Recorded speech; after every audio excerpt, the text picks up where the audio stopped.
Hello, welcome to the programme. I'm Adrian Finnegan. At the start of this week, a conviction would rule a person out from politics for life in Pakistan.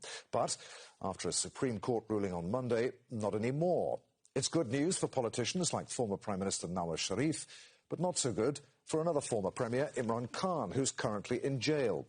The ruling only helps those who were banned for life, like Sharif. He's now free to run again in elections next month, and for a fourth term as Prime Minister. As Khan has been barred from office by the courts for 5 years, and not for life, it doesn't apply for him.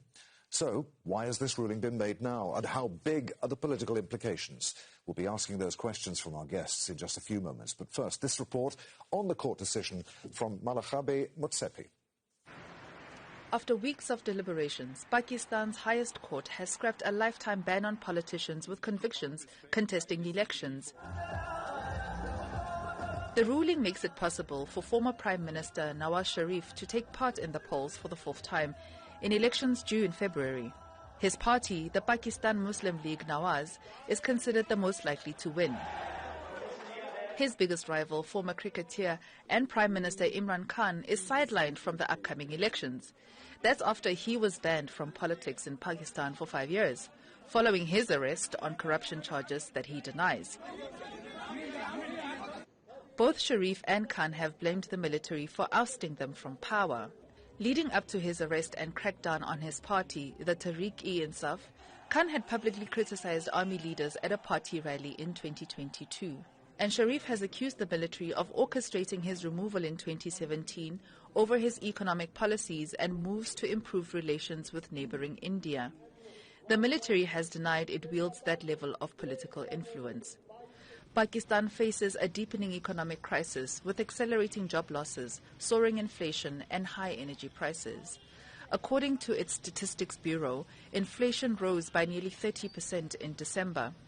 The country has received a bailout package from the IMF, but that forced it to implement strict austerity measures. Whoever is declared the next Prime Minister faces an uphill battle to improve the lives of more than 240 million people, many of them already struggling with poverty.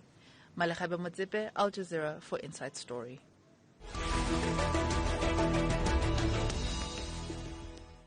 So let's bring in our guests for today's discussion. From Islamabad, we're joined by Rauf Hassan, the Central Information Secretary of Imran Khan's political party, Pakistan Tehreek-e-Insaf.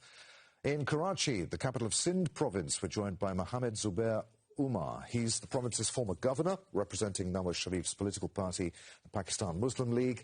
And also in Islamabad, we have Musharraf Zaidi, the founding partner of the advisory services firm Tabadlab, and a former advisor to Pakistan's Ministry of Foreign Affairs.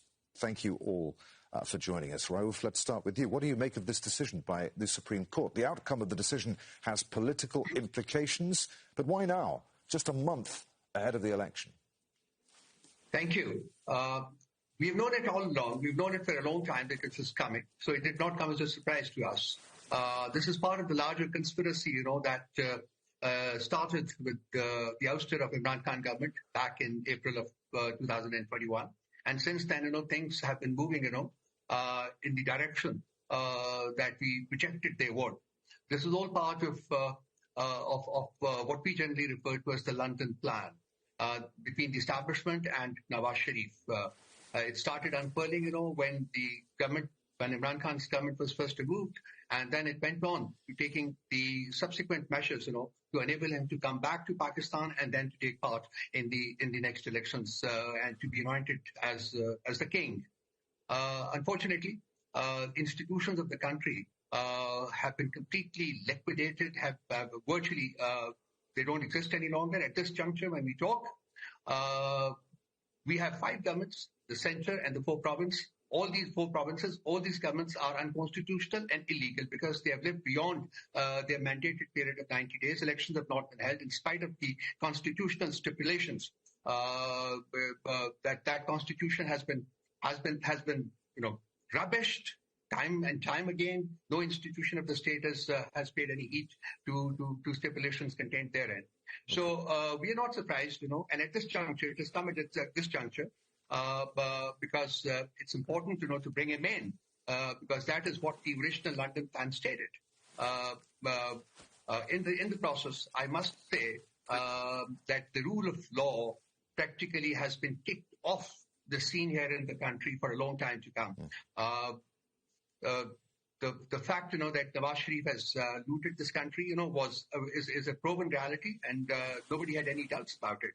When the case was first heard, about 5, 6, 7, 8 years ago, he was not able to provide any proof of the income that he had generated, that he had garnered over a period of almost 2 decades. Okay. And it was on the basis of that, that he was punished. Right. Well, let's I just take half a minute. Very quickly. 5 days, 6 days. All these cases have been written off, and he is free to take part in the election. This is a travesty of justice.